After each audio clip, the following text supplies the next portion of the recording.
You know, this morning I woke up and I was happy, and I want to thank the big man upstairs, but I want to thank also my elders.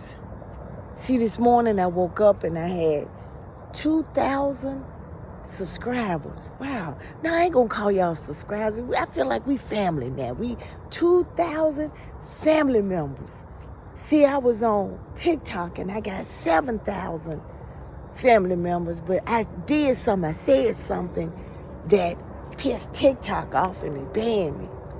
You know, and my daughter said, she said, Mama, why don't you just get you another TikTok channel? And I said, no, I don't want to do that.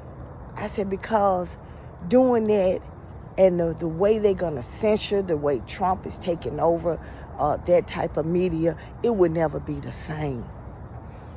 See, you know what? Somebody said this. You know, you need to edit your videos and stuff. No. See, life don't allow you to edit when you make a mistake. Life don't allow you to delete scenes and stuff. It's like a computer chip. You know, if you ever worked at a bank or you worked at where, you know, something important, once it's in there, it's in there. But you can always amend it. You can always correct it, but you can't delete it.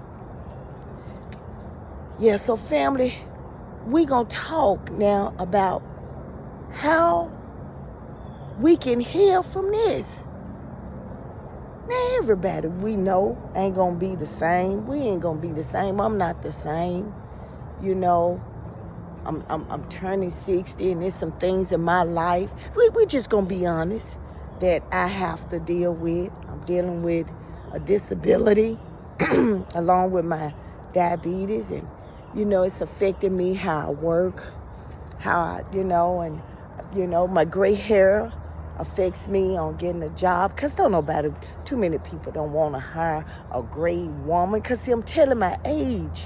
But you know, you got some young folks that's dying in here gray, but you know, and then, you know, as I get older, I did this when I got a little bit older. When I'm in my 20s and 30s, I was different.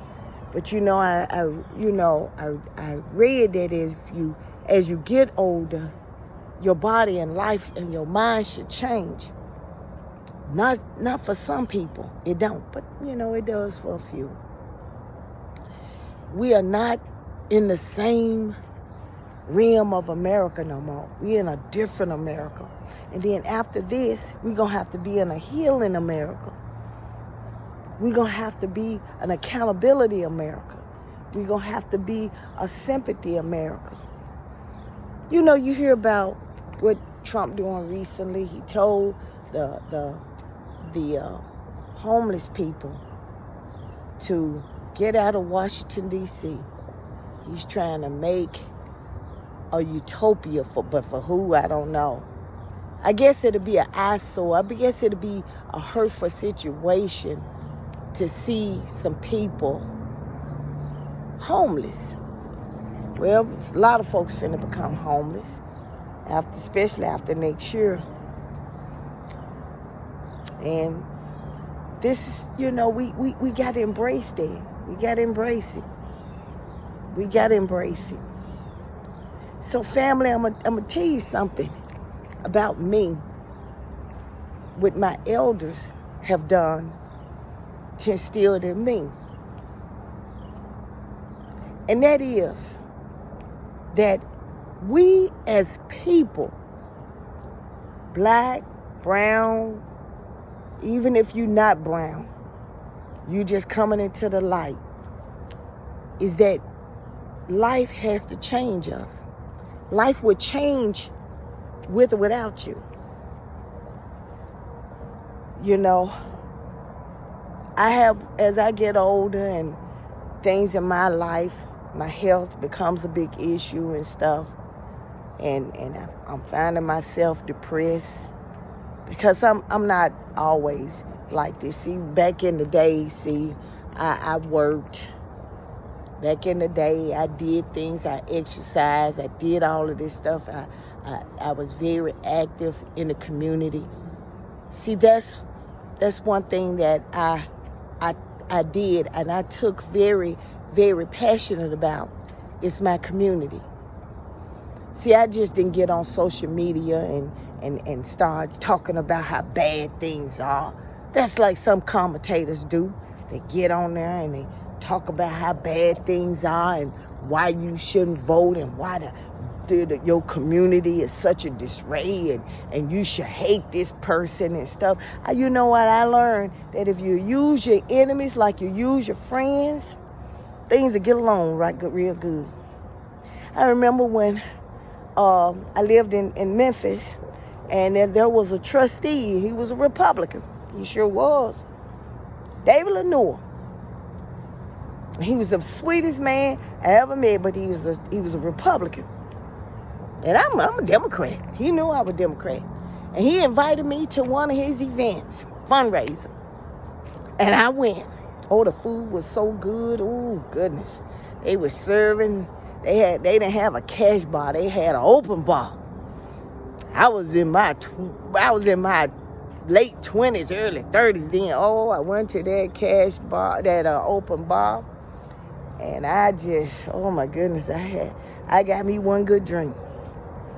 And it was a nice fundraiser. And I got to know him. And you know what? As I came across people in Shelby County who was dealing with losing their homes to a tax sale. Nah, I didn't have to do no legal stuff. See, what I did was I sent David an email and told him that, you know what, this person is about to lose their house on a tax sale and don't know how to do it. And could you help them make some payment arrangements to help them save their house? If you can, keep me posted in case it's anything I need to do. Thanks, David. David, oh, I got an email back. Oh, Miss Samantha, thank you for saving my house. You know, they were finna take my house on the $20,000 tax lien, but all I pay is $250 a month, and I can save my house. I get caught up on there. He said he did some things to help them get caught up on their taxes so they wouldn't lose their house. See, that's not just talking about the problem, that's fixing the solution. That's what you do. You know, and you know when I moved into another neighborhood in Whitehaven, and you know what, and we had a you know, they was renting this neighbor that moved into this house, and you know, most of us, we buying our house. She had a party, you know, we went and we told her, you know, this is a very quiet neighborhood. You know, we don't bother nobody and anything, and you know, and you know, we very, very, very respectful of each other. A black woman told me, I pay my rent. I don't need nobody to tell me nothing. Y'all don't blah, blah, blah. Okay, all right then, man. You have a nice day. Have a nice day. She threw a party at her house, a home-warming party at her house. And she ended up, she said, people got out of hand and they got to fighting and clowning, and oh my goodness, the police was called, and you know, I said, I didn't see nothing. But at that time I was working from home, and I didn't see nothing. And I didn't see that truck back in her yard. I didn't see them two guys get out of her yard, her house, that truck a couple of days later. And they took a TV and some other stuff. No, I didn't see all that. And drove away. But see, and I became the go-to for the neighborhood. After that, everybody wanted a neighborhood watch. I walked around my neighborhood. They knew that the neighborhood was together. See, you might not be able to move out of your neighborhood, That's fine. But you can't be scared all your life. See, somewhere along the line, all it takes is two neighbors. All it takes is, talking to the police. Not all police officers are bad. Not all of them bad. Not all of them corrupt. There are some police officers that want to go home too. You got to remember that. There's some police officers that really, really want to go home. They don't want no drama. But just like in every law enforcement, you got some that's a gun hoe that then watch too much Starsky and Hutch, Beretta, and all these other crime fighters, and they think that they want to be a crime fighter too. But we family now. We family. We talk like that. Right now, this is a bad situation for us. And it's not just about voting, but it's about building your community, building yourself. Now, whether you want to live in that neighborhood for the rest of your life, that's up to you. That is up to you. But while you're in it, if you're in a bad neighborhood and you don't want to live in the bad neighborhood, don't blame somebody else. Make a plan for you to get out of that bad neighborhood. If you hate that job, even now, try to find somewhere to go. Or is it time for your passion? See, don't look at this. See, I every morning, I listen to my ancestors. I listen to the plan that was given to me, and how I work it. Sometimes we need to, have a talk with our children. Like for instance, if you're not used to, it's a lot of things I had to do when I knew better, when I understood what life really was about. I had to go and apologize to my son and my daughter because there was some times that I made poor decisions.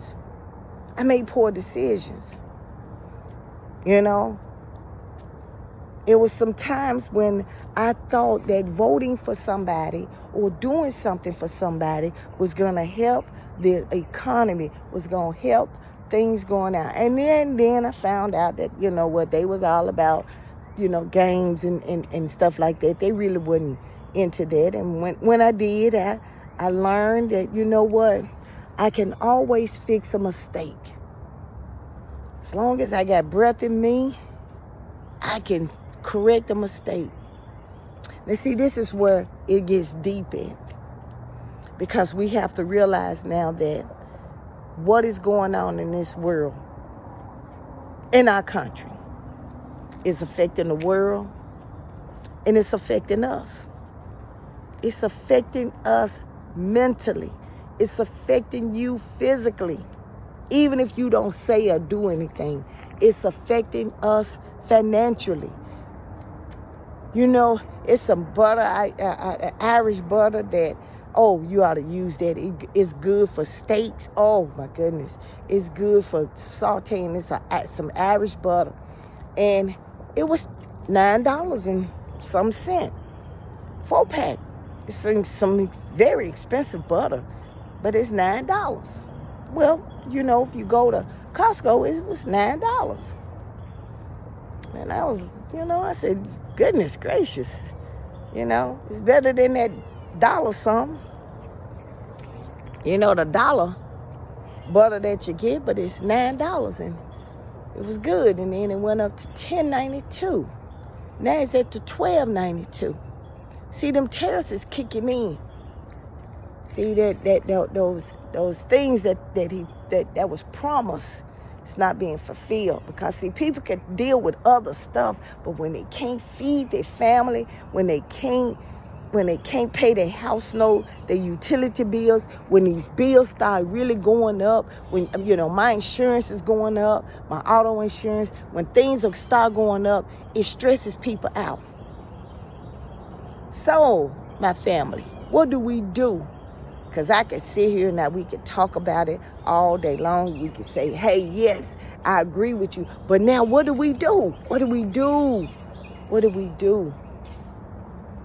It's time for us to not just talk about it. If you don't want to talk about it, then it's time for us to have a conversation with ourselves, not with other people, not not to make somebody mad. Cause see, you hear a lot of people that say, I voted for him to make the Democrats mad. Well, you didn't make us mad. You just messed yourself up. You didn't make nobody mad. You didn't make nobody angry. You didn't make nobody, you messed yourself up. So how do we fix it? How do we fix it? Because see, the way they got it going on, they doing stuff to accelerate just in case the midterm elections affect Trump. He ain't got a fan base no more. We all saw how Putin took control over it. We in a mess. Whether you voted for him or not, we in a mess. So my 2K people, we need to, this is the next level of what we need to do. If you don't want to talk about it, share a video of somebody. It don't have to be mine, but share something of a video that speaks about how things need to turn out. Stop saying you don't like the Democratic Party. We get that. I don't too much care for the party itself. But this is not about being a Democrat. This is not about being a Republican or independent. This is not about being a gay or lesbian or black or white or Puerto Rican or Hispanic or immigrant or citizen. This is not about that. This is about democracy. Our right to get up. Our right to have whatever life that we choose. You know, I had a friend. I had a friend that told me, she said, you know what? She said, I knew somebody who's a Trump supporter that says that I voted so that things can be better. No, you didn't. But it's okay. It's okay. Racism is never gonna go away. Racism is never gonna go away. We can heal from this, but it's never gonna go away. And what we do now is gonna solidify where we go now, where we go later on. So, right now, we have California fighting. I believe Melania be dreaming about him all night long. We got Texas Democrats fighting. And don't get it twisted. They not fighting for them Democrats. They fighting for America. Stop saying they fighting for the Democrats. See, because I'm going to tell you something about, now I'm finna get a little racial. You know what? White folks don't like black folks that know how to stand their ground. Come on now. Some white folks just don't like it. They don't like it. Even here. One lady, I was driving on the speed limit. I don't like, I ain't finna mess up my driving record. And she went around and gave me the bird. Luckily, we were going the same way. Going the same way, yeah. At the same store. She got out of her car, parked on the side. I parked not on the side, but I parked where I could see her. She got out, went in the grocery store. I went in with her. Got the basket. She saw me when I got the basket. She went up to the deli. You couldn't even give me eye contact. I ain't no big woman, see? I ain't no big woman. I ain't no big woman. I said, is this something you want to tell me, ma'am? I said, back there is something, got upset. You're harassing me. No, you did that shit in the street. I didn't want to know what you got to tell. I'm going to call the store manager. You go right ahead and do that, baby. You go right ahead. Store manager came and he said, he know me. I said, no. I asked her. I said, I'm driving back. She turned around and went off on me and stuff. I just want to know what she said. She can say it in the car. She can say it in my face. She can say, she hurry up and checked out and ran on by her business. I almost broke her neck. Yep, I almost broke her neck. But now we have to stand up. How you stand up? This is the time where we right our wrongs. Well, we see he ain't fixing the eggs. He ain't fixing the bacon. Gas and kind of went up. Not nothing, things are going up. And if you complained about how it was with Biden, I know if some of y'all say, I can barely buy food. I know you ain't buying no food. Food pantries ain't got a lot of stuff. And sometimes it don't hurt to admit that you did wrong. Just like when you do stuff in your personal life. So I'm hoping my videos are reach. I'm not trying to look for no sponsors. I'm not trying to build no merchandise. The only merchandise I got is me, and like I said, I've been trying to get disability since 2023. I'm not trying to I just want to do what my somebody who loved me did for me. And that's helped me and saved me. That's all I want to do. That's all I want to do. Is let somebody help me and save me and put me on the path. They talked to me. They mentored me. They allowed me to be able to make a mistake and live with it, or make a mistake and fix it, or make a mistake and an atonement to it. They allowed me to have options in my life. They helped me so many ways. And they one thing about it is that they didn't teach me to blame somebody else. First thing they taught me was to look at myself, look at my decisions, look at my things that I did to cause whatever that I caused. How could it be fixed? And if it can't be fixed, how can I accept it? See, some of y'all need to read the 12 Steps.